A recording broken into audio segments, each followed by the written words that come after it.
Buenos días, queridas amigas y queridos amigos, los chicos que han venido. Estamos aquí en el segundo día del evento que estamos realizando con Virginia Rodrigo.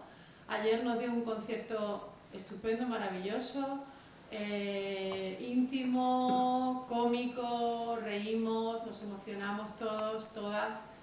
Y bueno, pues hoy viene a hablarnos un poco de aquello que yo comenté, que es un artista que ha pasado del underground porque es complicado que un espectáculo solamente con una mujer, en este caso, y tratando de temas femeninos y feministas, pues circule muchísimo por el mercado comercial, artístico en España, las dificultades que ha tenido, todo su recorrido de formación, bueno, pues profesional también como baterista, en una profesión, en un instrumento de hombres, en un medio muy masculinizado como es el medio de la industria musical en España.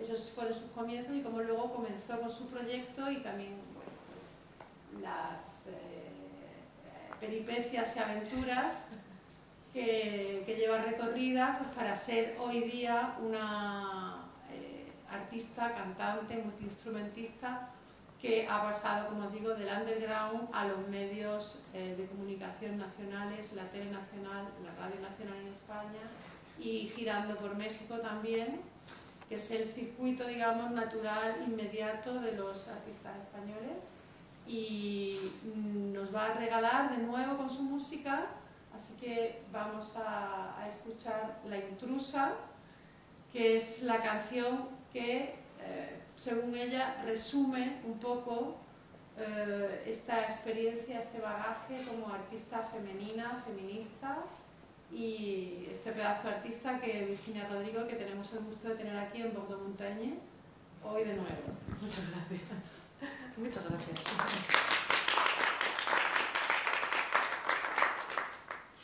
La búsqueda incansable de la que quiera que ahora yo sea me ha llevado un largo trecho, 30 y varias primaveras, he dado varios rodeos y cambié mi recorrido con mis errores y aciertos. Aquí sigo, sin permiso ni evidencia de un gran salto en el vacío, sin certezas y sin guías, aprendiendo de camino, y empecé de cero tantas veces que perdí la cuenta. Me voy dando a luz en esta senda, construyendo en cada huella, soy intrusa en todos lados, y transito en las fronteras, soy la dueña de mis pasos y camino a mi manera. Se trafica con quimeras, se televisan los triunfos y definen éxito y fracaso los que comercian con humo y se pagan altos precios al caminar por tu cuenta. Son la libertad y la condena, dos caras de una misma moneda. No me sirven los reflejos de recorridos ajenos, la dirección de mi marcha es adelante y desde adentro, y aunque el horizonte a veces es una arena al baldío, soy la reina de mi reino, soy dueña de mi destino, soy intrusa en todos lados y transito en las fronteras, soy la dueña de mis pasos y camino a mi manera.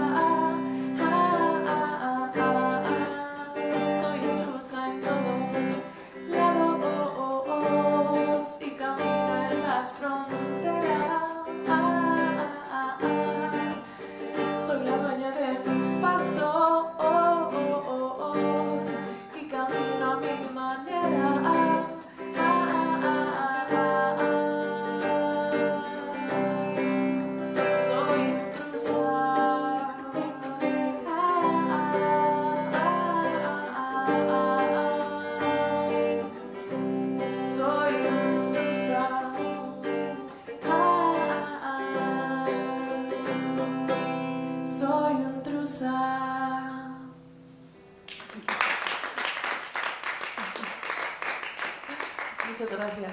Se me caía la mano porque tengo la mano izquierda congelada. Muchas gracias a todas y a todos.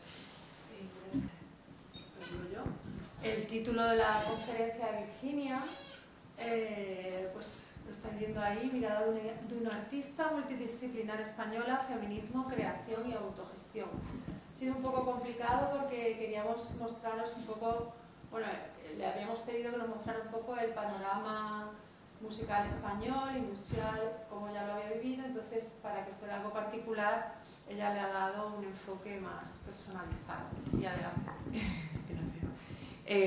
Claro, cuando Débora me propuso esta conferencia, claro, yo lo que le dije fue, mi ámbito no es el académico, entonces creo que como lo que puedo hacer, lo que para mí tiene más sentido es poder compartir mi experiencia, ¿no?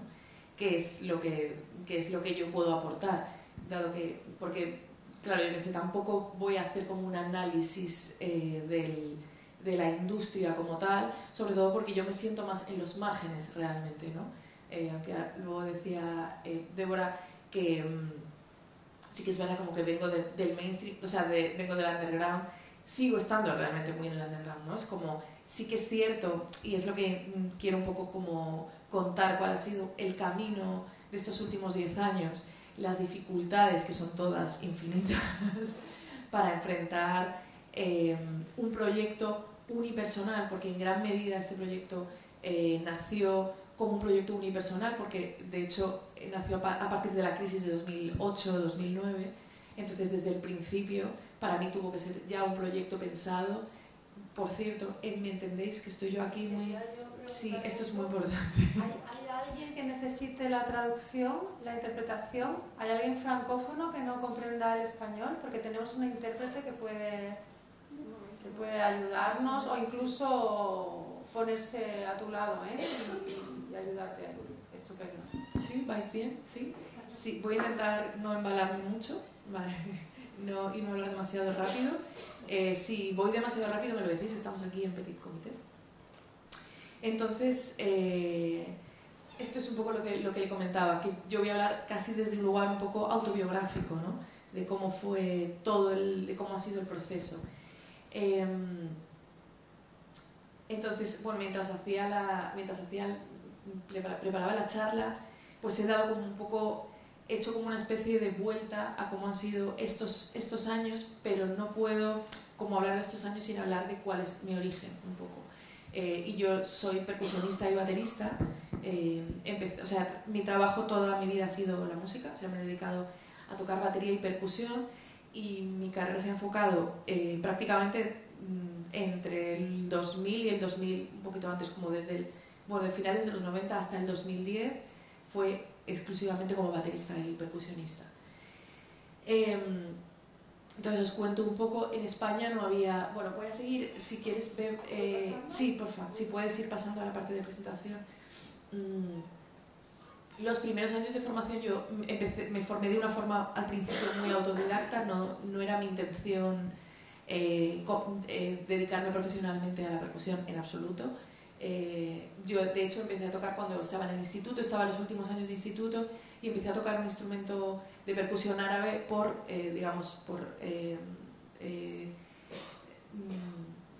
es la palabra? Bueno, a través de mi familia, con la que tengo como links con el mundo árabe, pues empecé a tocar un instrumento árabe que se llama darbuka, entonces empecé a tocar percusiones orientales. Pero empecé de una forma muy como un juego en realidad. Entonces, también tal y como se dio el contexto, creo que se entiende mucho el porqué un poco de mi trayectoria, entendiendo cuál es el contexto en ese momento. Empecé eso, tocando percusión de una forma muy, muy autodidacta, y enseguida me di cuenta que quería profundizar. Entonces hablo sobre esto que pongo aquí, sobre la dicotomía entre música popular. Yo quise estudiar formalmente, o sea, cuando me di cuenta, después de la darbuka y percusiones orientales, me introduje también en otro tipo de percusiones, empecé a tocar flamenco y cajón, y me di cuenta que quería como profundizar en la percusión popular, y lo que quería era aprender a tocar la batería, pero no, cuando intenté mirar si en los conservatorios se podía estudiar batería, no había en el conservatorio, todavía a día de hoy en España, ahora empiezan a introducir instrumentos de música popular, pero no existe, no hay posibilidad, no hay una institución en la que se pueda, porque bueno, España es un país muy peculiar en lo cultural y realmente no hay como una división muy grande entre la música clásica y la música popular. Entonces, si tú quieres estudiar percusión, tienes que ir al conservatorio a estudiar percusión clásica, que son otros instrumentos, o sea, es marimba, timbal sinfónico, o sea, el contexto es un contexto totalmente dentro de la música clásica. Y yo quería estudiar batería y quería como profundizar, pero no había manera. Entonces tuve que hacerlo siempre a través de escuelas privadas, lo hice a través de la Escuela Popular de Música y Danza de Madrid, que estuvo muy bien y me becaron, pero creo que esto es una parte que todavía en España sigue muy, o sea, muy verde, que es como el tejido cultural en España, que esto yo creo que es muy distinto aquí, esto sí que me gustaría dejarlo claro. Estamos muy solos, o sea, yo luego lo pude ver no solo en la formación, que a mí me hubiera encantado que hubiera una institución que me hubiera podido acompañar, pero creo que toda mi formación y mi bagaje, para bien y para mal, están muy marcados por esto, ¿no? Y creo que la de toda mi generación. Ahora empieza a ver en los conservatorios con 20 y tantos años de retraso, porque si queríamos estudiar, podíamos estudiar, pero teníamos que irnos a Holanda, sobre todo Holanda, era el sitio donde normalmente la gente se iba a estudiar, ¿no? Pero bueno, yo estaba estudiando la facultad también en esa época, empecé a estudiar ciencias políticas y entonces traté como de compaginarlo, ¿no? Entonces, esto que cuento de autodidactismo en mundo profesional, ¿qué fue lo que pasó? Que también por el momento en el que vivíamos, en España, digamos que todo esto es precrisis, o sea, esto fue como en los 2000 más o menos. Entonces, paralelamente, si bien es cierto que yo tuve que buscarme mucho la vida, yo empecé a tocar percusión, que era algo que no había tanta gente tocando percusión. Entonces, sí es cierto que empecé a trabajar muy pronto. Entonces, prácticamente yo me estaba formando en la escuela y paralelamente, mientras me formaba en la escuela, empecé, también por circunstancias personales, yo necesité empezar a trabajar muy pronto por circunstancias personales. Entonces, tuve que salir muy pronto de casa de mi familia y yo vi también que ahí estaba la posibilidad de trabajar. Entonces, mientras estudiaba en la facultad y me formaba, empecé a pedir becas, claro, porque era la única manera, porque esto eran escuelas privadas. Entonces, la única forma era pedir becas. Entonces, pedí varios años becas a la AIE, que es como el equivalente a la... Eso, y gracias a la AIE pues pude costearme esto y estos estudios y paralelamente empecé a trabajar como cajonera. El cajón ha sido un instrumento muy muy importante en mi vida. Nunca lo hubiera dicho porque también el cajón tiene, ahora después hablaré sobre esto, pero es un instrumento que está muy marcado. Bueno, se toca, no sé si sabéis, el origen del cajón es peruano. Mucha gente piensa que el cajón, en España la gente piensa que el cajón es un instrumento español. Porque sí, por falta de información. Es un instrumento peruano, afroperuano concretamente. Y bueno, como en los años 70 se introdujo en el flamenco. El percusionista de Paco de Lucía, que era Rubén Dantas en esa época, parece que todas asentís, todas lo sabéis. Lo introdujo y es cierto que por timbre es un instrumento muy interesante para el flamenco, porque la madera empasta muy bien con el taconeo, o sea, de todos los instrumentos de percusión que se habían introducido hasta la época, este es el más interesante, tímbricamente. La percusión anteriormente en el flamenco se había hecho con los nudillos encima de las mesas o el taconeo en el tablao o las palmas. Entonces, se empezó a utilizar a principios de los 70 mucho percusión afrolatina, pero el cajón por timbre fue el más interesante de todos. Entonces, de hecho, se ha quedado hasta la actualidad, ¿no? Entonces, lo que yo hice para ganarme la vida en esos años, donde tengo que decir que era muy joven y no tenía realmente ni idea, yo tuve muchos trabajos donde me llamaban para trabajar. Empecé a trabajar en una compañía muy pequeñita de flamenco y yo sabía muy poco realmente. Entonces, por eso pongo autodidactismo y mundo profesional, porque paralelamente y esto lo cuento también en La Intrusa y en el disco y en la canción, yo tuve como que fingir que sabía mientras aprendía, ¿no? Y sobre todo en un mundo muy masculinizado, muy masculinizado, como es el mundo del flamenco, ¿vale? El flamenco está dentro del flamenco está como es muy abierto para bailadoras y cantadoras, bueno, muy abierto, ya sabemos, muchísimo más difícil siempre, porque las mujeres es mejor que estén en su casa y que si canten en el ámbito doméstico, en las fiestas, pero hasta que las mujeres, esto lo pueden contar muchísimas cantadoras, hasta que las mujeres se pudieron ir de gira y hacer una vida profesional, esto fue mucha tela dentro del flamenco, pero bueno, no me quiero como extender mucho en este tema, pero sí que para mí fue toda una aventura tratar de entrar en el mundo del flamenco con el cajón. Esto fue muy complicado. Empecé en una compañía muy pequeñita que además estaba integrada por percusionistas, por personas que además eran extranjeras. Casi todas eran gente, pues había, sobre todo era gente de Israel y de Estados Unidos. Y era una compañía muy chiquitita que hacía flamenco, hacían como un cuento flamenco para niños. Entonces, para mí estuvo muy bien porque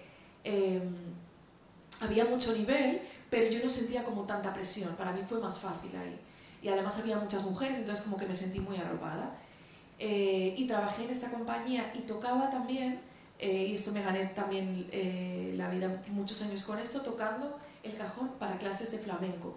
Como, igual que hay un guitarrista que toca en las clases, como en el conservatorio que hay un pianista, pues hay guitarristas, y en esos años hubo mucho auge del flamenco, entonces, o sea, del cajón, entonces yo trabajé mucho haciendo como el soporte rítmico. Entonces mi formación en el cajón fue hacer el soporte rítmico en clases de baile.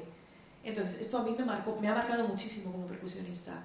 Como mi origen como percusionista del flamenco viene del baile, ¿no? Entonces creo que esto para mí fue muy enriquecedor. Entonces por eso contaba un poco esto, ¿no? Autodidactismo y mundo profesional, como siempre en esa cosa de no. También cuando hablo de La Intrusa, es esta sensación, imaginaos en el flamenco, yo totalmente paya, súper joven también, que esto también es muy importante. Yo era muy joven y siempre he sido muy joven cuando trabajaba en contextos con hombres. Entonces siempre se daba como el paternalismo era algo muy bestia, ¿no? Era como... me he pasado la vida que también lo entendía porque... Y también lo asumí mucho porque también era mi posición, era muy joven, entonces ahí había una mezcla de machismo, paternalismo, seducción, que luego hablaré, porque luego hablaré de esto, que creo, bueno, puedo hacer un breve apunte, creo que todas hemos vivido esto, pero en clases, o sea, como se daban clases individuales de instrumento, cuando estudié batería, di clases individuales de instrumento siempre, y bueno, no sé si se da tanto en el ámbito académico, pero cuando das clases individuales, bueno, simplemente no voy a ahondar mucho, pero viví bastante acoso por parte de profesores en clases individuales. Cosas como, no vengas vestida de... O sea, a mí literalmente un profesor de batería me dijo, cuando tenía 16 años, me dijo, no vengas vestida así a clase porque yo no respondo, digamos, ¿no? Porque no puedes venir vestida así, ¿no? Porque estás como provocando una situación muy incómoda y yo no respondo. Bueno, de esto me acordé hace unos años, no me había acordado. Me empezaron a llegar como muchos recuerdos, ¿no? de estas situaciones. Nada, supongo que todas tenemos historias terribles para no dormir. Creo que ninguna de nosotras no tenemos una historia terrible. Pero que tengo la sensación que cuando se da esa corta distancia, ya os digo que mi primer profesor de batería en concreto jugaba una cosa muy extraña, como entre la seducción, cosas muy extrañas. Bueno, nada, quería hacer como ese apunte, ¿no? Que tengo la sensación de que cuando es individual esto se puede dar mucho más, ¿no? Entonces, tal y como os contaba, vale, y esto es sesgo de género en el estudio de las músicas populares. me cuesta un poco abordar este tema porque no puedo dejar de lado que cuando... Antes os contaba que yo estudiaba percusión oriental, entonces viajé a Marruecos y a Túnez, y también viajé a Perú para estudiar cajón. Entonces, estos años, durante estos años donde paralelamente empecé a trabajar, tuve que ir a estos países y fui a aprender instrumentos que tenían un contexto cultural. Aquí me cuesta un poco, porque yo también estoy revisando desde el punto de vista colonial cuál era mi posición yendo a esos países.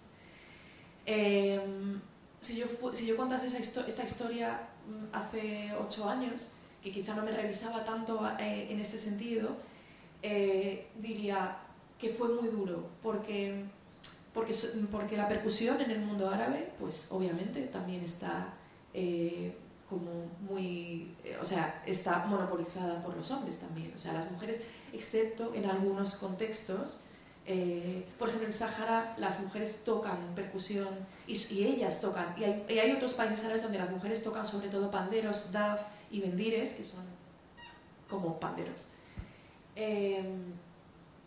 Pero generalmente la percusión está siempre ligada al mundo masculino. El cajón, lo mismo. Entonces, para mí se me juntaba, por un lado, que yo venía como europea, que yo creo que como europea hay un hermetismo, son músicas populares, entonces en la música popular hay un hermetismo muy grande también. Creo que aunque yo hubiera sido un hombre, y lo sé por compañeros percusionistas, aproximarse al folclore siempre es complicado, porque hay un hermetismo desde lo que hay desde fuera, porque ya sabemos que es que... O sea, yo tengo la sensación de que yo entonces no era tan consciente como del sesgo colonial que había por mi parte. O sea, yo en el fondo era una mujer... o sea, ahí hay como una transversalidad de opresiones en todas las direcciones, ¿no? Por un lado, yo era una mujer joven, pero al final era una mujer europea y yo iba con mis privilegios de europea. Pero a la vez perdía los privilegios porque iba como mujer. Entonces era un cacao importante. O sea, era como una mezcla. Yo ahora soy bastante consciente de mis privilegios, que creo que en ese momento no lo fui tanto, ¿no? Pero bueno, nada, hay esa mezcla como entre había una mezcla de eso, como entre mi privilegio, a la vez mi no privilegio como mujer, a la vez mi no privilegio como mujer joven. Insisto que esto me ha marcado mucho, ¿no? Porque creo que si yo hubiera hecho todo esto, es que no sé, o sea, cuando yo empecé a trabajar en esta compañía, yo creo que era ilegal, yo tenía como 17 años, o sea, no creo que se pueda trabajar con esa edad en España. Entonces era realmente muy joven. Y creo que la juventud también ha sumado mucho a esto, ¿no? Voy a hacer una cosa, me voy a poner el jersey porque me estoy congelando. Voy muy mona, pero voy a parar con lo de la monería porque me está dando un parraque. Entonces, bueno, voy a seguir un poco más sentada. Y bueno, por contar un poco esto que os cuento de los 2000, durante toda esta década, esta primera década, básicamente me dediqué, esto que os contaba, a formarme y paralelamente a trabajar, porque es cierto que fue un momento de bonanza económica que luego explotó en una crisis que parecía que había una bonanza económica, pero era mentira. O sea, pero en los 2000 había como una cierta sensación de que en España todo iba bien.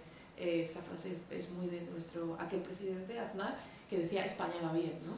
Parecía que España era increíble, que económicamente, ya os digo que esto en 2008 explotó, pero fueron años en los que de repente, si bien os digo que el tejido cultural en España siempre ha sido un desastre, pero había como una sensación de... O sea, en esos años hubo mucho trabajo. Y a mí me salió mucho trabajo, y como percusionista, como no es como guitarristas o cantantes, no había tanta gente. Entonces, la verdad es que todos estos años fueron años de mucho trabajo. Pude hacer muchas giras, trabajé con compañías de danza, de teatro, mucho también en proyectos de world music, que en esa época, en los 2000, también estaba súper de moda. O sea, fue como el auge de finales de los 90, ¿no? Lo que luego se llamó fusión. Claro, como yo tenía un perfil como baterista y como percusionista, como de estilos muy distintos, entonces esto también me dio mucha posibilidad de trabajar, ¿no? Entonces también a la vez me siento muy afortunada, es decir, fue una mezcla, estos años fueron una mezcla de estar en furgonetas, en giras con señores que me explicaban todo el tiempo cómo era la vida, que por una había una parte de la que yo la aceptaba de buen grado porque yo estaba todo el tiempo como muy ávida de aprender, pero también me costó mucho ponerme en mi sitio porque yo era eternamente una niña pequeña, ¿no? Que ya llega un momento en que yo decía, bueno, perdone usted, yo tengo 30 años, o sea, yo no soy una niña pequeña, ¿no? Pero siempre había esta cosa, ¿no? Entre ese esto que os digo, este paternalismo y la seducción, que está todo el tiempo en las giras, ¿no? Si bien la posición es distinta, porque cuando hacia las cantantes hay una seducción y una misoginia, hay como una cosa hacia las cantantes de la cantante siempre, la mujer en la música popular siempre canta. En la música clásica es distinto, violinista es otra cosa, pero en la música popular siempre es la cantante. Y hay una cosa muy denigrante hacia las cantantes, es como, claro, es muy denigrante y que yo también, claro, mi posición era muy rara, era como, ¿dónde me coloco?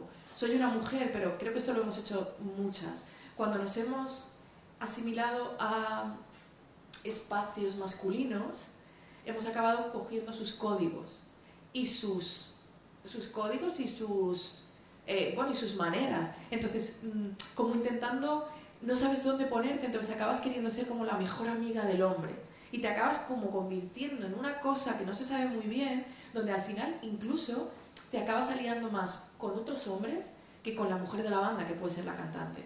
Creo que todas al final hemos acabado como desarrollando un montón de actitudes misóginas. Bueno, creo que todas nos estamos revisando todo el rato, ¿no? Esta cosa como que nos tenemos que envidiar. Entonces, si esto me gustaría, o sea, como yo después fui cantante, he podido ver como ese salto, lo dura que es la visión de los hombres hacia las mujeres en la música que son cantantes, y hay esta cosa como que por un lado las quieren seducir y por otro lado las odian y las menosprecian porque ellas no son músicas, que es mentira, hay cantantes que son súper buenas músicas y compositoras, pero hay una cosa como que la cantante es tonta, entonces hay que seducirla y reírse de ella, ¿no? Entonces este era el ambiente, o sea, yo me metía en furgonetas con un montón de hombres que hacían comentarios denigrantes de mujeres, perdón, hombres todos súper musicazos, hablo de músicos de primer nivel en España, de los que no voy a dar nombres, pero porque, bueno, sí puedo hablar, o sea, trabajo con músicos estupendos como Javier Pasariño, solamente con una mujer instrumentista que es Ana Alcaide, que es una mujer que toca música antigua y con la que pude girar bastantes años, y esto fue para mí encontrarme con Ana fue maravilloso porque me encontré por fin con una igual, era una mujer multiinstrumentista, yo todavía no estaba componiendo, pero ella era multiinstrumentista, violinista, niquelarpista, en un mundo súper complicado en la música antigua, ¿no? Entonces, quiero decir esto porque me ayuda para conectar con lo siguiente que voy a hablar, que es mi etapa docente. Para mí fueron años muy complejos a nivel interno, o sea, era como que yo no encontraba mi lugar. Viví cosas maravillosas, hice giras maravillosas, conocí músicos maravillosos y había gente muy guay, pero yo no terminaba de conectar nunca. Si quieres, pues pasar a la siguiente. Vale, yo creo que no lo podemos... Bueno, este es un vídeo que no hemos podido cargar, donde yo salgo tocando. Es un pequeño teaser, si queréis, bueno, luego os lo podemos mandar. Es que este no lo cargamos, yo creo que si tú pinchas ahí, eso no se carga, ¿no? Si se carga, estupendo. Si no, no pasa nada. Luego, si queréis, os doy la página web. Es un pequeño teaser como de esos años, tocando pues todos los estilos flamenco, world music, música antigua, mucho tango también, y jazz, fusión. Bueno, era un vídeo donde cuenta esto. Entonces, luego aquí hablo sobre la faceta docente. Paralelamente a esto, claro, el mundo de los músicos también es muy irregular. Entonces, si bien estos años trabajé mucho en el escenario, pues paralelamente también para pagar facturas empecé a dar clase. ¿Qué fue lo que me pasó? Y aquí yo quiero romper una lanza por el mundo docente y lo hago siempre que puedo. yo me empecé a dar cuenta de que me gustaba mucho estar en el escenario, hacer giras, pero que para mí había algo en el hecho de dar clase. O sea, yo descubrí que tenía una vocación docente enorme, no lo sabía.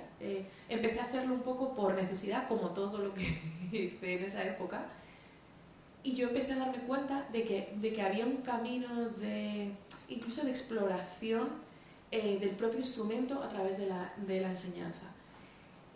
Lo hice como siempre, sin permiso, o sea, como cuento en La intrusa, siempre fingiendo saber mientras aprendía. O sea, esta es una frase de Jorge Drexler que dice en una canción, y yo lo hice para salir en ese momento del paso, pero yo empecé a ver que realmente era algo muy vocacional para mí. ¿Por qué defiendo esto todo el rato? Porque no sé si eso pasa aquí, pero en España hay una división muy grande entre músico profesional y profesor. Es como, si eres un buen músico y trabajas en los escenarios, no estás dando clase. Está muy dividido. ¿A mí qué me pasó en esa época? Que hice trabajos muy buenos, pero también trabajé con gente, hice algunas giras de pop que no me gustaban, música que no me interesaba en absoluto.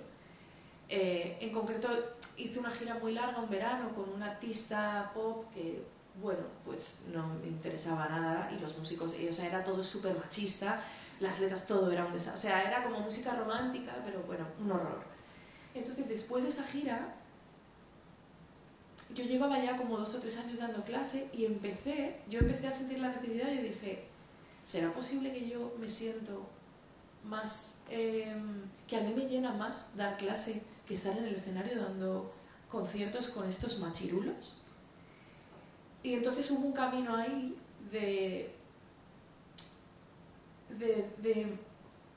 como de ver qué realmente a mí me hacía feliz. Que esto para mí fue muy importante, porque por un lado estaba lo que había que hacer. Parece que siempre está mejor estar en el escenario, ¿no? Estar en el escenario a cualquier precio. Bueno, pues no. Yo en un momento dije, para meterme con un montón de machirulos a trabajar por dinero, me llena muchísimo más estar enseñando con gente que está súper motivada, gente que ama el instrumento que está aprendiendo, porque hay una cosa muy guay por lo menos de dar clases de música. Yo doy a adultos, entonces es que claro, la gente ahí está por voluntad. No lo sé cómo es cuando tienes que dar clases para gente que está ahí obligada, tipo cuando das clase en el instituto, pero supongo que en la universidad pasa esto también, que es gente que lo está eligiendo. Bueno, quizá en la universidad no sé cómo es, no sé si están así, pero en clase de instrumento la gente está ahí porque quiere. Entonces es muy agradecido. Entonces digo esto y me quiero enfocar mucho en esto, porque quiero romper una lanza por la faceta pedagógica que está tan denostada.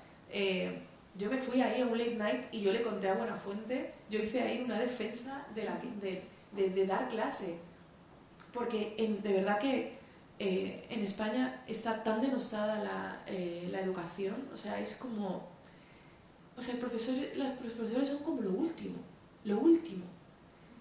Y bueno, nada, yo quiero romper una lanza aquí. De hecho, casi toda la gente que estáis sois profesoras.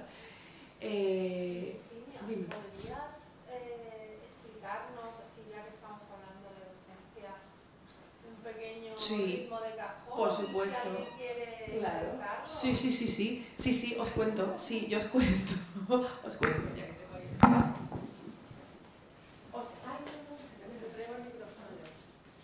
Bueno, se está quedando esto un poco ego trip, que yo os estoy contando mi vida, pero es que esto es lo que... Sí, ¿cómo harías una primera clase? Yo tengo mucho interés en intentarlo, pero yo quiero que, como somos tan poquitos, igual podemos probar. Sí, o sea, bueno, el cajón, como os contaba, es un instrumento que proviene del mundo, de la música afroperuana, y básicamente tiene 2 sonidos, grave y agudo, ¿vale? El grave que se da, perdido las manos, pero se da con los dedos, con la mano plana y los dedos juntos, relajados hasta el uno, ¿vale? Y el agudo que se da en la parte de arriba, ¿vale? A esta altura más o menos.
sí, lo que pasa es que para poder decirle necesito como algo parecido, como algo parecido a eso. Es que necesito otro cajón, necesito como otro, creo que no lo hay. Ya, como para... Bueno, Aurea, ¿quieres probar? Sí, aunque sea darle ahí, aunque sea un poquito. Vamos a intentar un poquito. ¿Habéis tocado alguna vez algún instrumento de percusión? Lo tengo en la peña, pero... Ah, o sea que pues sí que toca. Oriente y cajón en la peña. Claro, o sea, en la peña entiendo que es como una peña musical. Sí, que tenemos un grupo de música y que algunas personas tocan el cajón, entonces en los espectáculos tenemos el cajón, pero que yo no lo he intentado. Pues yo qué sé, pues igual podríamos organizar un workshop o algo para quien quiera ir a aquella. Pues eso, o sea, tienes como el grave con la mano en plana, como ahí, eso es, y el agudo como arriba, eso es. La guitarra, cuando lo toques tienes que quitar tus áreas y todo eso para no hacer daño, pero eso es, grave, esos son nuestros cuerpos, grave. Sí, lo que me pasa, sí. ¿No? Con los de las manos, eso es, la mano plana, eso es. Como... Y como dejando como que vibre lo más posible, eso es. Y un poquito más arriba, porque a veces da la sensación como que no se para mucho, eso es. Y arriba es como los deditos como súper largos. Eso es.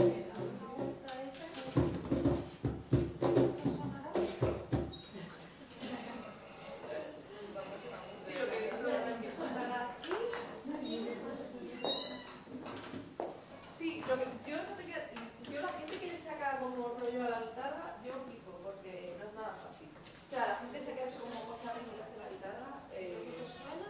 Yo qué sé. ¿Tú has tocado algún instrumento de percusión? ¿No? Pues igual, o sea, como grave con la manita plana, así, a esta altura. Claro, como no tan tensa, como un poquito, eso es. Como buscando, es que es muy difícil explicarlo así. Y arriba es como eso, como los deditos en las manos. Pues mira, para haberlo sabido, maja, porque os hubiera ocurrido, bueno, para haberlo sabido, pero si vuelvo alguna vez, y ojalá, se puede preparar como algún pequeño workshop de cajón. Necesitamos otro cajón. Sí, pero eso se consigue, porque yo cuando lo hago a veces, incluso no necesitamos, se pueden utilizar otros instrumentos, ¿no? Bueno, mira, ya tenemos una idea para la próxima. O sea, normalmente cuando, o sea, es la primera vez que hago esto, que os estoy contando mi vida. Normalmente lo que hago es dar workshops de percusión y no hace falta realmente, no hace falta como experiencia o algo así. O sea, que cualquier persona puede venir a hacer como una clase básica, ¿no? Así que mira, para la próxima está guay. Nada, pues yo creo que con esto estoy con esta parte docente. Nada, simplemente quería como reivindicar esa parte, ¿no? De eso, reivindicar esta parte, lo importante para mí que es dignificar el trabajo de los profesores y entender vale, ¿y por qué cuento esto? Porque en mi caso yo he elegido y he preferido, y a día de hoy todavía me pasa que prefiero dar clase que tocar en según qué espacios o que asumir según qué circuitos. Yo lo prefiero hacer lo que quiero y, bueno, esto es mi escuela. Tengo una escuela, curiosamente yo estudié en la Universidad Carlos III de Madrid, aunque no terminé porque en un momento para mí fue incompatible terminar la carrera. Empecé Ciencias Políticas y luego hice Humanidades y no me dio la vida para terminar la carrera. Porque claro, yo en esa época ya estaba tocando, entonces era incompatible sacarme la carrera con hacer las giras, ¿no? Pero luego la vida es muy curiosa y acabé después dando clases durante 3 años en la Carlos III. No tenía ningún link con que yo hubiera estado ahí, vino por otro lado. pero di 3 años clases en la Carlos III y luego empecé con mi escuela de percusión, que la tengo, o sea, doy clase de percusión en mi escuela hace, no sé, casi 18 años o algo así. Y lo reivindico mucho. Y todavía a día de hoy me he enfrentado a situaciones en las que he dicho, prefiero hacer esto o entrar en este circuito o prefiero ganarme la vida dando clase. Y es que a mí me gusta mucho la clase. Entonces lo disfruto mucho, así que rompo una lanza por la pedagogía y por los profesores y las profesoras. Pasa si quieres al siguiente. No sé cómo, no me quiero enrollar, no sé cómo vamos. ¿A qué hora hemos empezado? Vale. ¿Hemos empezado? Sí, sí, vale, vamos bien, vamos bien. Vale, vamos bien. Bueno, nueva etapa de creación y bueno. Claro, ¿qué fue lo que me pasó? Tengo la sensación de que yo en un momento tuve un poco una crisis. Por un lado, veía que había proyectos que estaban muy bien, pero que, bueno, pero creo que a mí me afectó el hecho de ser mujer en un mundo de hombres. Era como que yo, esto que os digo, no terminaba nunca de encajar, no terminaba de estar cómoda. Entonces, paralelamente a esto, también empecé como a sentir ganas de expresarme en otros ámbitos. Y llevaba unos años, yo escribía prosa sobre todo, ¿no? Entonces empecé a escribir y seguía estudiando y seguía trabajando en otros proyectos, pero de repente empecé como a sentir, claro, yo estaba en la parte de atrás del escenario, la percusión es como, o sea, no puedes estar más atrás, o sea, más atrás de eso es directamente, no sé, o sea, es fuera. Entonces, me acuerdo que empecé, traté de liderar un par de proyectos como baterista, de música instrumental, como baterista con otro bajista y componíamos los temas entre los dos, pero en un momento me di cuenta que la música me faltaba, o sea, que estaba guay, pero que yo necesitaba empezar a incorporar la palabra. Entonces, esos años retomé los instrumentos melódicos que tocaba, guitarra y piano, y empecé como a jugar. Para mí fue como un juego, empecé como a componer jugando. Claro, yo no tenía ni idea luego que, o sea, yo en ese momento, esto fue como en 2008, 2009, empecé como a retomar otra vez la composición. Bueno, retomar no, empecé a componer por primera vez, porque nunca había compuesto antes. Había estudiado los instrumentos, pero no había compuesto. Entonces, pensé o sea, por un lado escribía prosa, por otro lado empecé como a hacer canciones y con mucho miedo y con mucha sensación de esto que hablábamos ayer y que creo que hemos hablado y que creo que todas estamos de acuerdo, esa sensación de el síndrome de la impostora, ¿no? Esa cosa que yo creo que tenemos los hombres, creo que también lo tenéis, pero en nuestro caso es como, creo que nos cuestionamos muchísimo todo lo que hacemos, porque no tenemos referentes. Entonces, todo el tiempo, o sea, yo en mi caso, es verdad que nunca he tenido referentes, es muy cansado también no tener esos referentes, ¿no? Entonces, me costó mucho hacerlo, pero digamos que entre el 2008, 2009 y 2010 empecé a trabajar busqué un apoyo, que era el poeta y dramaturgo Álvaro Tato, que es una persona que creo que es la persona que más me ha apoyado, que en un momento él fue muy generoso y en un momento me dijo, yo creo que esto que haces de ritmo, porque él era alumno, es poeta y dramaturgo, pero era alumno mío de percusión. Entonces en un momento me dijo, él estaba haciendo una investigación de ritmo y poesía, ¿no? Y de hecho eso es lo que se ha enfocado en los últimos años. Álvaro Tato, si lo podéis buscar, es una maravilla su trabajo, es dramaturgo ahora además de la Compañía Nacional de Teatro y de teatro clásico también. Entonces él ha hecho un trabajo muy interesante. De hecho, Entre Cajas es un texto, Entre Cajas, este texto que visteis ayer, todos estuvisteis ayer, ¿sí? ¿Lo visteis? Ah, no, tú no lo viste. Pues es un texto, no sé si queréis, no lo repito, ¿no? Entre Cajas. Sí, lo voy a hacer, ¿vale? Y también para que tú lo veas. Y este es un texto de Álvaro Tato que fue el que me dijo, creo que hay una posibilidad aquí de expresión con la palabra y el ritmo Y bueno, como que nos encontramos y fue muy bonito. Voy a hacer este texto de Álvaro Tato al cajón, que es muy chulo, que ellos lo vieron ayer, pero tú no. Yo creo que lo voy a hacer arriba. ¿Sí? Ah, no, porque si no se va a...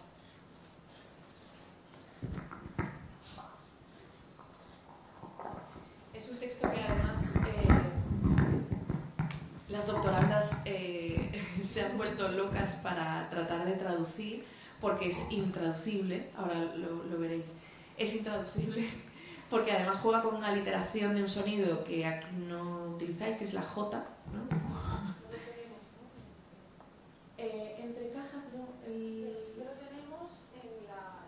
Sí, claro, si lo queréis ver, si queréis ver la traducción que han hecho las doctorandas, tenéis, que además creo que han hecho un trabajo maravilloso, en el cuadernillo se llama Entre cajas.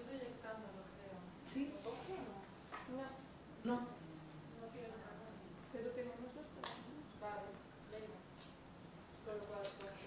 Entonces este es un texto de Álvaro Tato y se llama Entre cajas. Y bueno, y lo hicimos como rítmicamente. Bueno.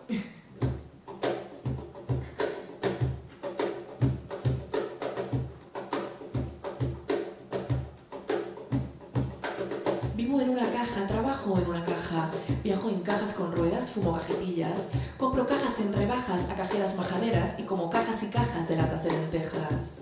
Duermo en mi caja blanca y sueño con bombones de la caja roja. Ser feliz es de cajón.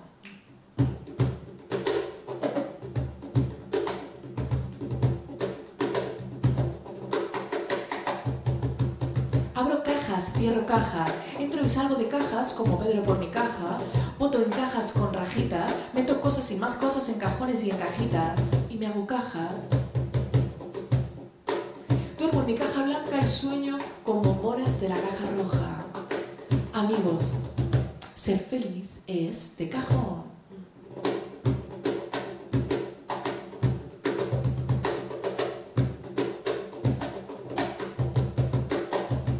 Compro cajas, vendo cajas, guardo mis ahorros en cajas y saco las migajas de cajeros y llamo por cajitas fijas o móviles a más cajitas, móviles o fijas. Me conecto a una red de cajas conectada a una red de cajas conectada a la caja que conecto y miro la caja tonta y me río a carcajadas, me descajono. Duermo en mi caja blanca y sueño con la caja fuerte de Caja Madrid. Ser feliz es de cajón.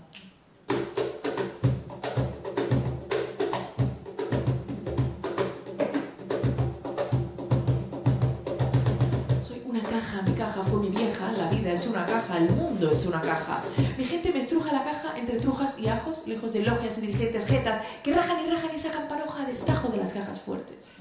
Pero a mí solo me da coraje el saje salvaje del traje de encaje que traje de mi viaje a La Rioja. Y si algún día no encajo, si me pegan un tajo, si me mandan al carajo en el trabajo, que me entierren muy abajo. Allí dormiré en una caja y seguiré soñando con bombones de la caja roja. Ser feliz es de cajón.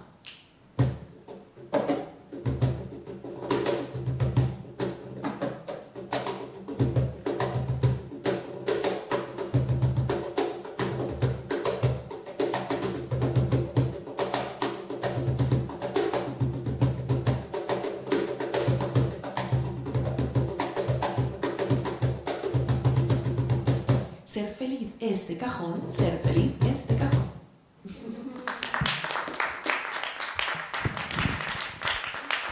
Muchas gracias. Pues con este texto de Álvaro Tato que él me propuso en un momento, él había leído textos míos que estaban en prosa, era alumno mío y en un momento me dijo, ¿por qué no te lanzas y haces esto? Claro, yo en aquella época, en aquella época y en todas en realidad, la verdad es que siempre había, o sea, el feminismo siempre ha estado en mi vida, yo creo que desde la facultad en realidad. Claro, como hice ciencias políticas, no sé, el primer año descubrí teoría y crítica feminista y fue como, ¡ah! ¿Pero esto qué es? ¿Esto qué está pasando? ¿No? O sea, me explotó la cabeza. Para mí fue como, fue un antes y un después realmente. Pero bueno, luego, y creo que mi acercamiento luego fue más experiencial que académico, ¿no? O sea, después de la carrera pues simplemente me dediqué a vivir, y si vives en el mundo pues te das cuenta que el mundo es una mierda y que o eres feminista o aquí, quiero decir que no, en realidad no sé cuál es la otra opción a no ser feminista. No sé, derechos humanos, ya está, o sea, lo básico, en fin.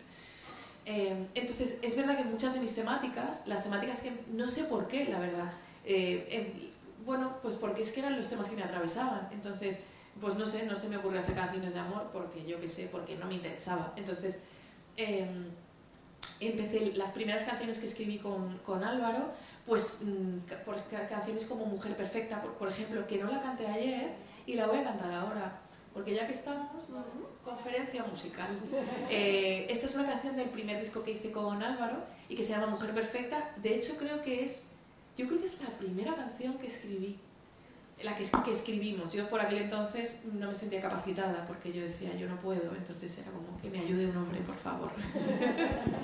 Necesito un hombre que me tutele. Bueno, está bien, hay que saber pedir ayuda también, está bien.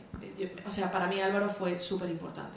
Os voy a tocar esta canción que se llama Mujer Perfecta, que no la canté ayer, pero que es una canción del disco anterior, pero que a mí me gusta mucho. A ver si no se me caen los deditos. Pero... Vale. Se llama Mujer Perfecta, esta canción. Y yo creo que es la primera canción que escribí. Escribí una en inglés porque al principio yo quise escribir, porque yo qué sé, al principio la primera canción que hice fue en inglés, pero la siguiente que hice en castellano, la primera fue esta.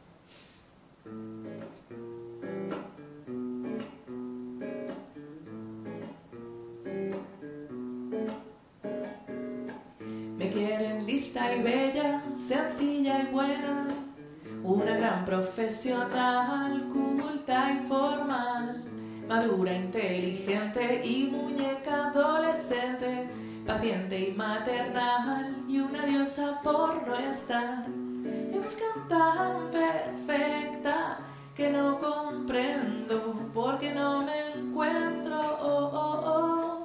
Me sueñan casi perfecta, por eso no entiendo por qué nunca despierto. Me quieren lista y bella, Lolita y Eva, diosa del reggaetón, chica del montón, brillante, independiente, pero tuya siempre, moderna y muy mujer, todo a la vez.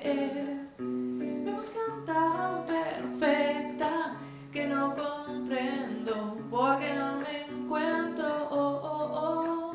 Me sueñan casi perfecta, por eso no entiendo por qué nunca despierto.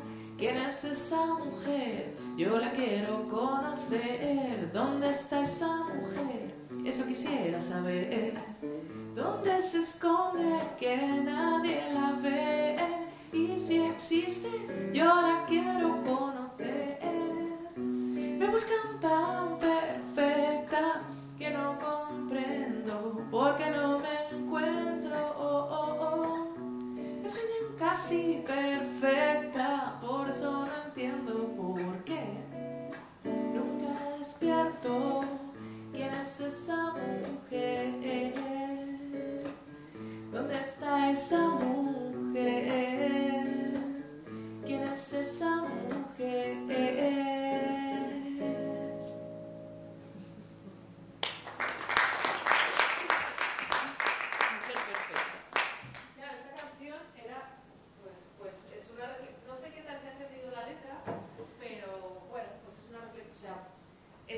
Esta cosa de no sabemos muy bien lo que tenemos que ser todo. Las mujeres tenemos que ser todo. Tenemos, que es un imposible, ¿no? Es como tenemos que ser,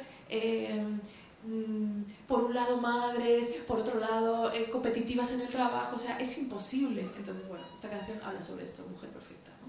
Como esa especie de prototipo de mujer, ¿no? Supermujer, esa supermujer que tú dices, no, estamos cansadísimas, no queremos ser supermujeres, queremos ser normales, mediocres como los hombres, mediocres, no queremos ser maravillosas. Superwoman, no, gracias, es más de lo mismo al final. Entonces, bueno, estos años, la verdad que después de cuando por fin conseguí hacer el repertorio con Álvaro, yo empecé también a incluir canciones mías, y en estos años fue cuando empezó, esto fue como hacia 2011 o así. El primer concierto que hice lo hice en 2011, en marzo de 2011. Y a partir de ese momento, claro, ya la crisis se venía un poco viendo, pero bueno, a partir de 2010 fue como muy clara. O sea, en España en los recortes en cultura, o sea, por supuesto cultura es como lo último, entonces empezó a estar muy complicada la situación para los músicos, ¿no?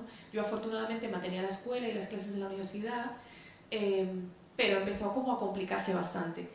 Y entonces ahí yo empecé a ver como yo tocaba percusión y también tocaba guitarra y siempre me ha gustado la electrónica. Quienes vinisteis ayer, yo llevo en directo un aparatito que se llama Loop Station, que lo que hago es que grabo cosas en directo que luego se disparan. Entonces, aunque empezó a haber muchos recortes en cultura, yo pude como sostener como una propuesta que era unipersonal, porque iba tocando guitarra, un poco lo que visteis ayer. Aunque yo tengo otras formaciones, yo ayer vine con la formación más pequeña, que es el unipersonal. También he tenido bandas, he hecho a cuarteto, a quinteto. Normalmente suelo ir a dúo o a trío, pero lo que da la posibilidad, lo bueno que tiene ser multiinstrumentista es que tú te puedes ir al lugar que quieras del mundo con tus cosas y siempre es viable económicamente, ¿no? Entonces, estos primeros años, a mí me ayudó mucho esto. Se recortó mucho en cultura, pero yo, es verdad que pude mover el proyecto, al ser unipersonal, fue como más viable, ¿no? Entonces, la verdad es que tengo que decir que todos estos años, esto que digo, cómo sacar adelante un proyecto multidisciplinar de música y humor, esto también es importante. Hay algo como en la propuesta de lo que hago no es ni música ni es solo humor, es una mezcla. Entonces, esto también hay que decir que en España son muy... hay una cosa muy... o haces teatro o haces música, pero como que les cuesta un poco entender los formatos híbridos, ¿no? Entonces, estos años, como... bueno, en 2010 empecé, 2011... ya en 2013 dije, voy a hacer un disco con esto. O sea, yo empecé por supuesto a tocar en bares, en sitios muy chiquititos, pero fui poquito a poco ahí como una hormiguita haciendo como mi público en Madrid. Entonces en un momento dije, voy a grabar un EP con estos temas. Afortunadamente, esto sí que es cierto, como he tocado siempre con músicos maravillosos y de muchísimo nivel, tengo que decir que me apoyaron mucho. Entonces pude encontrar un productor, que es Enrico Bárbaro, que es un compositor, productor, contrabajista italiano con el que he tocado durante muchos años, y Enrico también me apoyó y me dijo, esto mola mucho, vamos a hacer el disco. El disco fue completamente autoeditado, por supuesto, igual que el segundo disco. Todo mi trabajo hasta el día de hoy es todo autoeditado y es completamente, o sea, mi proyecto es autogestionado al 100%. O sea, creo que tengo manager hace 2 meses y posiblemente siga estando sola porque sigo sin encontrar como el perfil. Ahora hablaré sobre el entramado cultural y sobre la gestión cultural en España, que es bastante deficitario. Entonces, todos estos años fueron años como de empujar. Afortunadamente, esto que os digo, en España a veces esto pasa, en español se dice nadie es profeta en su tierra o algo así. Me costó, pero pude ir encontrando como otros espacios donde sí había lugar para lo multidisciplinar, que esto para mí es importante porque creo que hay una parte en la que me ha costado y he tenido que encontrar los espacios. Entonces, en mi primer viaje, entonces aquí aparece México, que para mí es como muy fundamental. En 2015, pues no sé cómo fue, yo creo que mandé el proyecto, yo creo que fue así, mandé el proyecto al Centro Cultural de España en México y para probar, dije, bueno, vamos a ver, porque México tiene una tradición que creo que no es tampoco muy conocida, pero tiene una tradición de cabaret, de un tipo de cabaret de contenido político, que es muy interesante, muy interesante. O sea, luego os nombraré quienes para mí son más interesantes, pero ahí se abrió de repente un espacio, o sea, como hay la exponente, además son mujeres todas. Astrid Haddad es como el mayor exponente de cabaret en México, es como la figura internacional más conocida. Y es un tipo de cabaret que es distinto al europeo, o sea, en España más que cabaret, o sea, lo más multidisciplinar que hay en España yo creo que es como el cuplé, ¿no? Una cosa así, es como lo más... que no es un cabaret, pero es como lo más parecido a un cabaret, yo creo, ¿no? O sea, no sé con qué compararlo, pero hay una cosa, hay como una figura que es como la cupletista, ¿no? Pero claro, siempre hay un contenido como picaresco sexual que a mí siempre me ha costado, como que yo no conecto tanto con eso, ¿no? Entonces, he estado en algunos festivales de cabaret, como espacios de cabaret, donde siempre me siento muy extraña porque no me siento como tan identificada con esto. Pero el cabaret mexicano tiene un discurso político muy fuerte.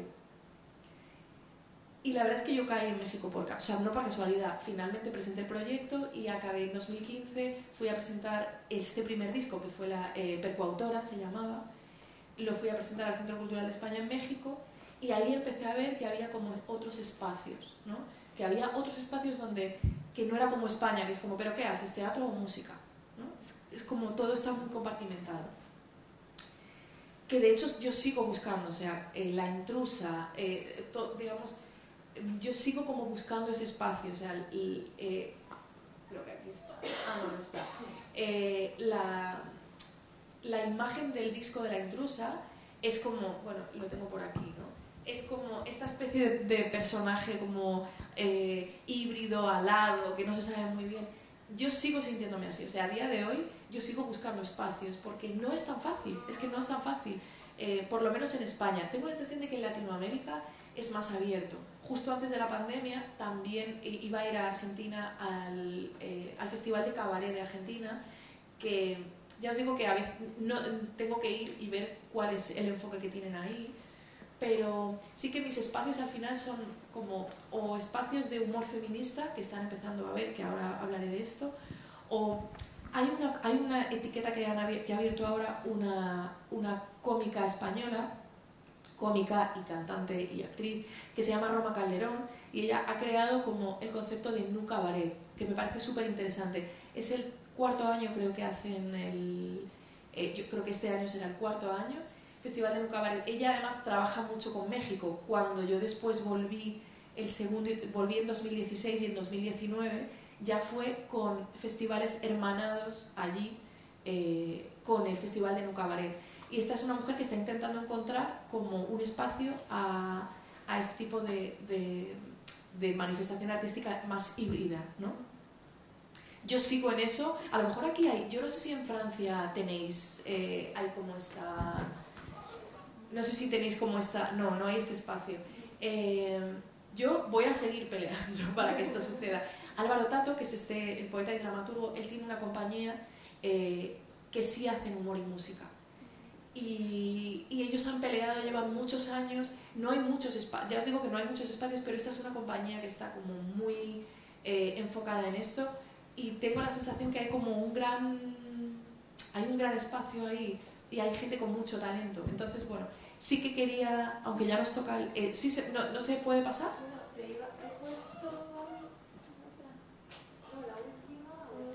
En teoría ahora vendría... Sí, es la última ya. Y te iba a comentar, tenemos la sala hasta las 12. No sé si después va a entrar alguien más. Yo ya iba a terminar. Vale, y te iba a decir si querías que viéramos alguno de los dos vídeos que hay insertos. Vale, si queréis. Hablar un poco de la imagen, de cómo hace la creación de vídeos. Vale, perfecto. Sí, pues si queréis. Muy poquito, ¿cuál era Vale. Sí. Si queréis, les ponemos hipersexualidad y arroz pasado. ¿Hemos puesto la última diapositiva de lo de México y todo? Sí, yo creo que vale. sí. A ver, esta es... Sí, lo que os he contado, creación de segundo... Vale. Vale, sí. Sí, que si podéis poner primero hipersexualidad, que es del primer disco. Vale, pues esto lo cuento rápido. Sí que es verdad que me he rodeado de mujeres maravillosas siempre en mis proyectos y la persona con la que... O sea, trato de que los videoclips siempre, tanto hipersexualidad, que es el del primer disco, como Arroz Pasado, los dos los vamos a ver aquí, he tratado siempre de tener como... Bueno, trabajo siempre con Cecilia Molano, que es una directora y diseñadora, que es también la diseñadora del arte de los discos, que es una maravilla. Y sí, ¿se le puede ponerlo?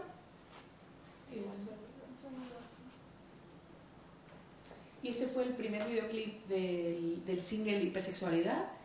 Y tengo que decir que lo hicimos, tardamos 3 días, porque ahora hay muchas cosas que las que se pueden. Bueno, lo vemos y ahora os cuento. Hipersexualidad, hipermercadotecnia del sexo mundial. Hipersexualidad, hipermercadotecnia del sexo mundial.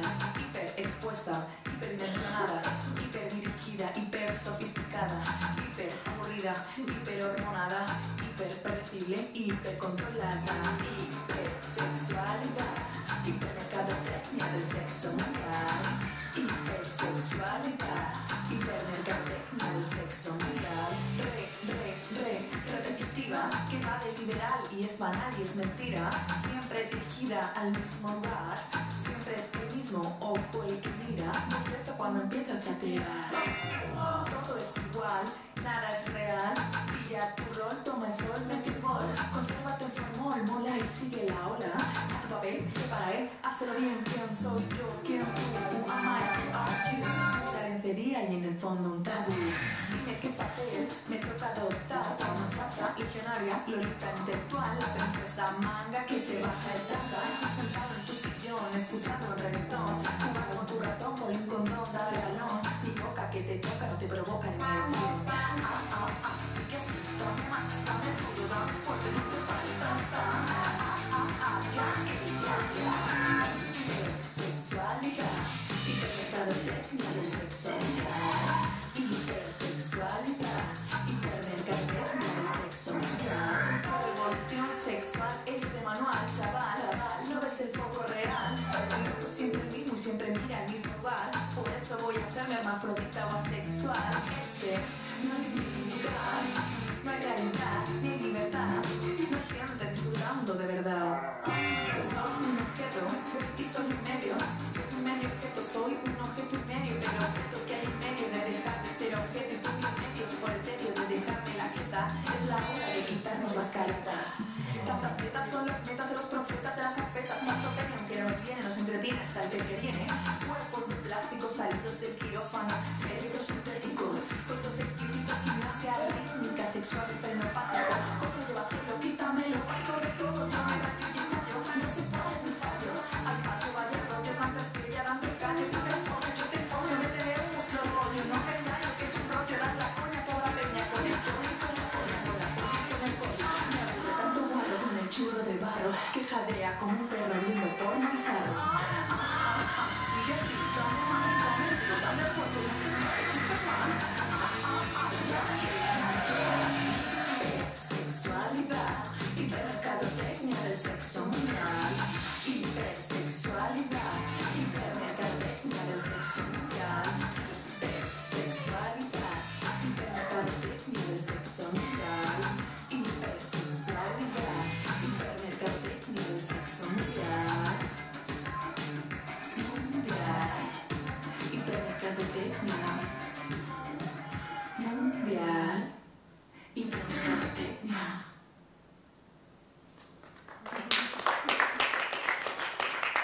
Madre mía, quiero hacer como un mini apunte. Claro, no me pongo a ver mis vídeos. Lo he visto hacía años que no lo veía entero. Y alucino cómo ha cambiado el lenguaje audiovisual. O sea, bueno, tengo que decir, esto que veis está todo hecho a la antigua. Esto está hecho en stop motion. Estuvimos 3 días de rodaje. Todo lo que veis es foto a foto. O sea, una foto, otra foto. O sea, cada vuelta, cada giro.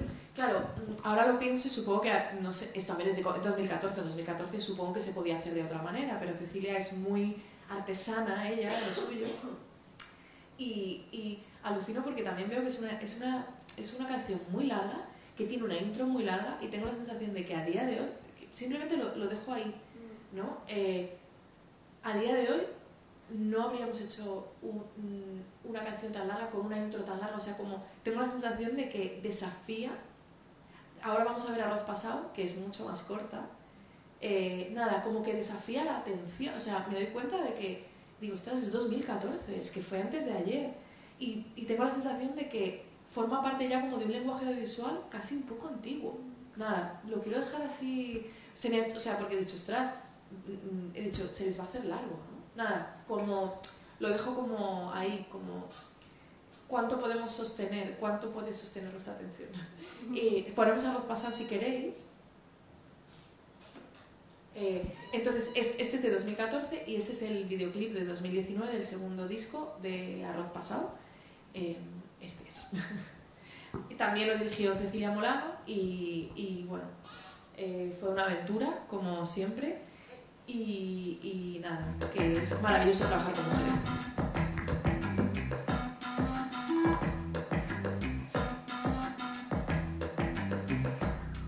Ya pasé los 30 y estoy satisfecha, pero a mi alrededor la gente sospecha. Desde hace algún tiempo todos me preguntan ¿cuándo voy a tener hijos? Si estoy en edad fecunda. Me dicen con el tiempo el instinto te llama, pero van pasando años y a mí nada me reclama. Todos me advierten, me dan su opinión, todos me dicen se te pasa el arroz, que a mí me ha sido otorgado de cumplir mi papel, tan biológico que apunta a mi sien. Arroz pasado.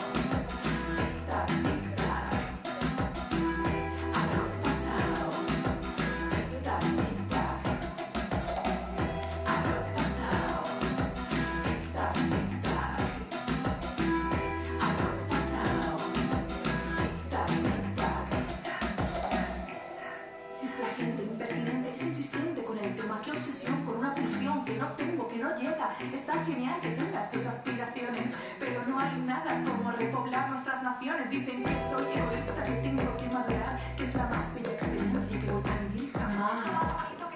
Y sin embargo, ¿cuántos los tienen por inercia, por llenar un vacío, por vivir una experiencia? Y aunque tú no lo comprendas, yo sin tener descendencia soy una mujer completa. Arroz pasado.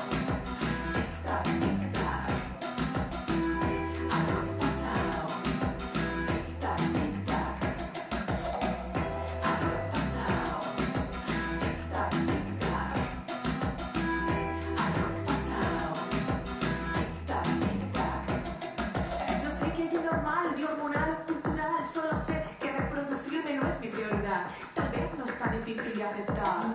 Tal vez pienso que en el mundo somos demasiados ya. Toda una parte de textos, canciones, rimas. Voy a mirar desde este prisma. Seré quien alumbra y conciba mi propia vida. Voy a ser hija y madre de mí misma. Arroz pasado.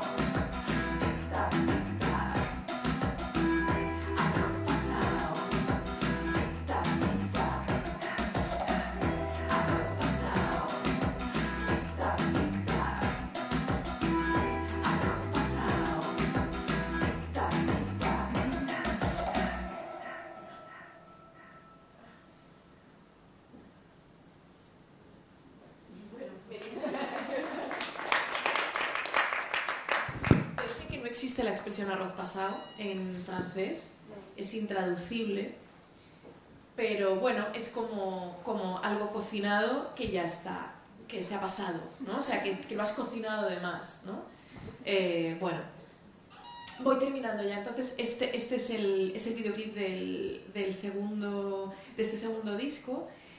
Y bueno, como ya nos tenemos que ir, no me ha dado mucho tiempo, pero bueno, sí creo que he hecho así un poco un panorama. Sí quería citar algunas, esto que os decía, que estoy como, me ha costado mucho encontrar un espacio, pero sí tengo la sensación de que poco a poco se van creando estos espacios a través del Nu Cabaret, a través del Coñhumor, que es el festival donde nos conocimos Débora y yo, que es un festival que hacen en Madrid, también que es un festival de humor feminista. Entonces quiero también como romper esta lanza, o sea, decir que aunque ha costado y está costando, bueno, no me ha dado tiempo a hablar de muchas cosas, como del clima político porque es verdad que me enfocaba mucho en lo multidisciplinar, pero quizá poco en la parte feminista. Pero bueno, sí decir que creo que cada vez hay más espacios feministas, aunque también hay como una reacción muy fuerte y que el clima social, por lo menos en España, creo que en Francia también, se ha recrudecido mucho. Y esto sí que lo quiero decir antes de irme.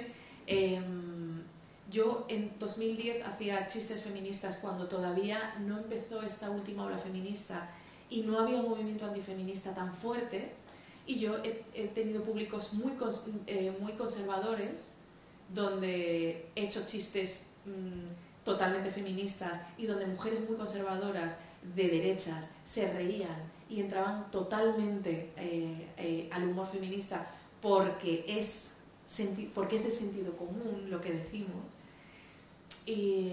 Incluso, o sea, he hecho conciertos didácticos, o sea, he hecho conciertos en institutos católicos para adolescentes católicos, o sea, sí, como un poco adaptando, pero esto no había la reacción tan fuerte que hay ahora, donde hace 2 años me presenté con una cómica en una radio, un programa de radio, y mucha gente joven se levantó y se marchó.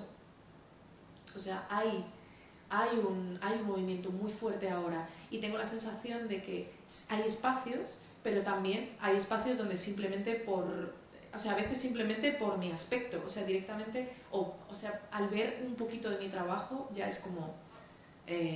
pero no quiero, o sea, no quiero como cerrar la conferencia, o sea, no me da la gana cerrar la conferencia con que nos están quitando espacios, porque si bien hay una reacción porque hay un movimiento muy fuerte. Y esto es real. Si podéis poner el último texto, cómicas maravillosas como Malena Pichot, como... sí, aquí estoy, sí, esto que decía. O sea, lo que quiero decir es que claro que hay un movimiento muy fuerte antifeminista, pero tengo la sensación de que el movimiento está porque hay un movimiento feminista brutal. Malena Pichot y Charo López en Argentina, 2 cómicas maravillosas, si las podéis buscar, es increíble lo que hacen. En España, Isa Calderón, Lucía Lizmaer, Nerea Pérez, Inés, o sea, en España hay un movimiento brutal de mujeres haciendo humor. Creo que en toda Latinoamérica es así también. Alba Rubio, que es una música también que ella mezcla humor y música, es una maravilla. Esto que os digo, esta compañía que se llama Las Reinas Chulas en México está liderado por Nora Huerta, con la que coincidí en 2019 en el Festival Internacional de Cabaret de Cuernavaca. O sea, hay mujeres haciendo cosas increíbles. Estos nuevos espacios como pone un cabaret, me he liado, es Nu Cabaret, bueno, Nu Cabaret, o estos festivales como el Coño Humor. Claro que sí, vamos a seguir, o sea, resistencia hasta el infinito y más allá. O sea, estamos y evidentemente creo que esta última ola está totalmente instaurada. Para mí es súper evidente, tengo mucho contacto con muchas compañeras en Latinoamérica, y es en este momento, creo que el feminismo es ahora mismo el único movimiento social vivo que está generando un cambio social. O sea que nos invito a seguir dando toda la cera que tengamos que dar, y seguiremos ganando espacios. Así que vamos ahí con la música, el humor y con todo lo feminista. Eso es así.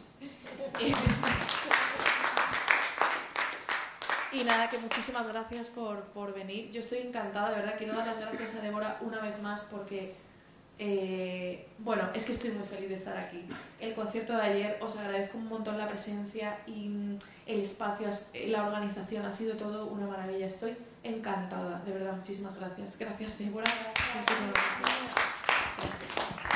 Muchas gracias a ti, Virginia. Y bueno, pues dentro de Chispa, y otra vez aprovecho para poner el pequeño logo de la Universidad de Málaga, que es la única mención que he hecho, pero yo estoy en postdoc aquí con vosotros organizando cosas para Chispa y trabajando con Chispa, que me he nutrido mucho de este grupo de investigación, pues gracias a que la Universidad de Málaga pues está pagando mi salario postdoc, ¿no?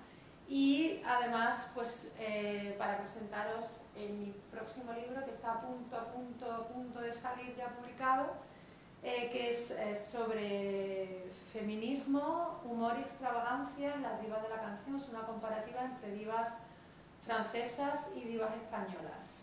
Virginia la tengo en pie de página porque ya son divas que tienen carreras de 60 o 70 años y bueno, pues divas muy mediáticas, y algunas nuevas divas como Virginia pues también aparecen por ahí, por el libro.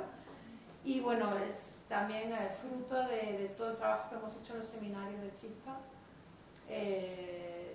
Isa también pues me ha ayudado con bibliografía. Bueno, todas estamos ahí un poco en el libro reflejadas. Hay un aparato crítico que es como muy presentista, que es lo que ha ido pasando, ¿no?, durante el año que se ha escrito el libro. Y bueno, no está el título exacto, pero creo que podré presentarlo aquí también en uno de nuestros seminarios en primavera. Y bueno, nada más, muchas gracias a Virginia, que ha sido toda una aventura traerla de Madrid con la guitarra eléctrica en el avión. Y bueno, pues hasta la próxima, si es posible, y pues encantada de que estos encuentros musicales estén permitiéndose y al contrario, pues, promoviéndose en nuestro equipo de investigación de pianistas. Muchas gracias.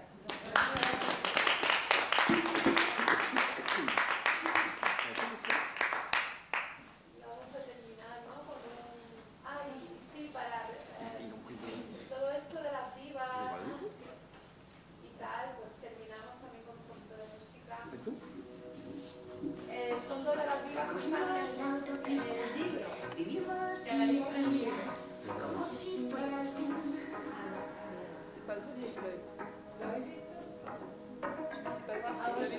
habéis visto?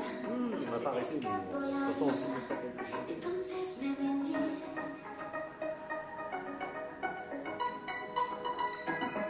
Tú dices deprisa, yo digo despacio. A ti todo es poco, a mí demasiado. Te pido un minuto, me das solo el cuarto, me das solo el cuarto.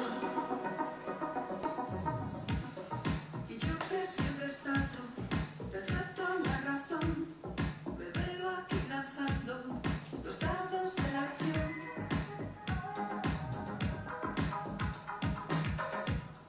Que poco me ha durado guardarme el corazón. Ahora estoy danzando al ritmo del amor.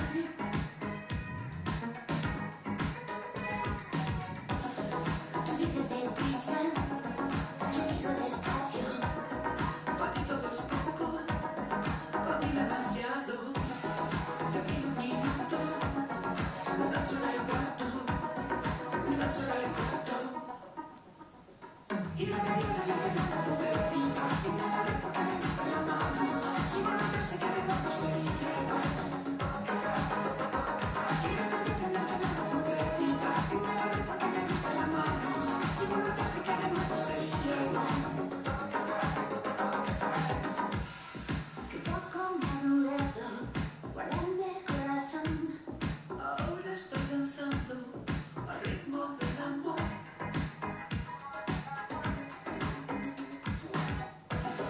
Tú dices deprisa, yo digo despacio. Para ti todo es poco, para mí demasiado. Te pido un minuto, me das solo el cuarto, me das solo el cuarto. Y no me digas nada, baby, y me agarré porque me diste la mano. Si me notaste que me no sería igual. Y no me digas nada, baby, y me agarré porque me diste la mano. Si me notaste que me no sería igual. Y ya no puedo despegarme de tu lado. Sé quién tiene la culpa y eres tú, eres tú. Y ya no puedo despegarme de tu lado. Sé quién tiene la culpa y eres tú. Eres tú. Lamentablemente no lo pude evitar y me agarré porque me diste la mano. Si me notaste que me no sería igual.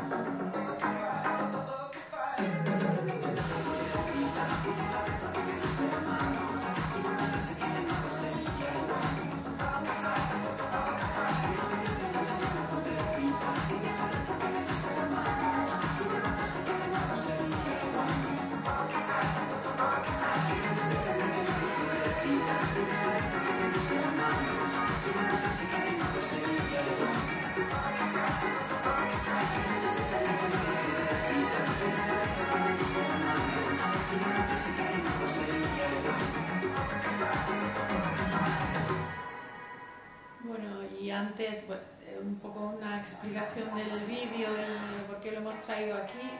Pues es como en mi libro pues analizo cómo estas divas mediáticas, pues a través de sus imágenes extravagantes, rupturistas, van elaborando nuevos arquetipos femeninos, van rompiendo las superestructuras de lo que debe hacer, no debe hacer una mujer, cómo debe vestirse, cómo debe peinarse, qué debe decir, qué no debe decir. Y son una especie pues, de avanzadilla de las mentalidades colectivas, ¿no? Como habéis visto, por ejemplo, pues Alaska y Torroja, ¿no? Que tienen 60 años y llevan como 40 años en escena, y siempre van averiguando nuevas rupturas y van averiguando nuevas respuestas hacia el público, cuestiones que no son formuladas por la gente en general, por los grupos de personas, pero de alguna manera sí son formuladas de manera inconsciente, las divas lo recogen y responden, ¿no? Y dan soluciones a una serie de inquietudes. Bueno, en este caso lo hemos visto también con Virginia, ¿no? Con lo de Arroz Pasado y todo. Es como una dinámica general que tienen las divas de la canción con sus imágenes, ¿no? Y bueno, pues nada, muchas gracias a todos por venir y ha sido un placer.